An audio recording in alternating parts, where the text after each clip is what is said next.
Iran நாட்டின் மூத்த தலைவர் அயதுல்லா கமேனி ஃபேஸ்புக், இன்ஸ்டாகிராம் ஆகியவற்றில் இருந்து தடை செய்யப்பட்டுள்ளது பரபரப்பை கிளப்பியுள்ளது. கண்டென்ட் பாலிசி எனப்படும் உள்ளடக்க கொள்கையை மீறியதாக அயதுல்லா அலி கமேனியின் ஃபேஸ்புக் மற்றும் இன்ஸ்டாகிராம் கணக்குகளை நீக்கியுள்ளதாக மெட்டா விளக்கமளித்துள்ளது. இஸ்ரேல் ஹமாஸ் போரை மெட்டா குறிப்பிடவில்லை என்றாலும் அக்டோபர் 7 அன்று இஸ்ரேல் மீது ஹமாஸ் நடத்திய தாக்குதலில் இருந்து ஹமாஸிற்கு ஆதரவு தெரிவிக்கும் கமேனியை தடை செய்யுமாறு மெட்டாவிற்கு அழுத்தம் கொடுக்கப்பட்டு வந்தது. ஹமாஸ் நடவடிக்கையை ஆதரித்த அவர் இத்தாக்குதலில் ஈரானின் தலையீடு இருப்பதாக முன்வைக்கப்பட்ட குற்றச்சாட்டை மறுத்தார். அதேபோல ஹமாஸிற்கு ஆதரவாக ஏமனின் ஹவுதி கிளர்ச்சியாளர்கள் செங்கடலில் இஸ்ரேல் மற்றும் அதன் ஆதரவு நாடுகளின் கப்பல்கள் மீது தாக்குதல் நடத்தியதையும் கமேனி ஆதரித்தார்.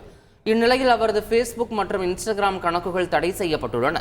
35 ஆண்டுகளாக ஈரானில் ஆட்சியில் இருக்கும் கமேனியை இன்ஸ்டாகிராமில் சுமார் 50 லட்சம் பேர் பின்தொடர்ந்து வந்தனர். செய்திகளை உடனுக்குடன் தெரிந்து கொள்ள உடனே சப்ஸ்கிரைப் பண்ணுங்க.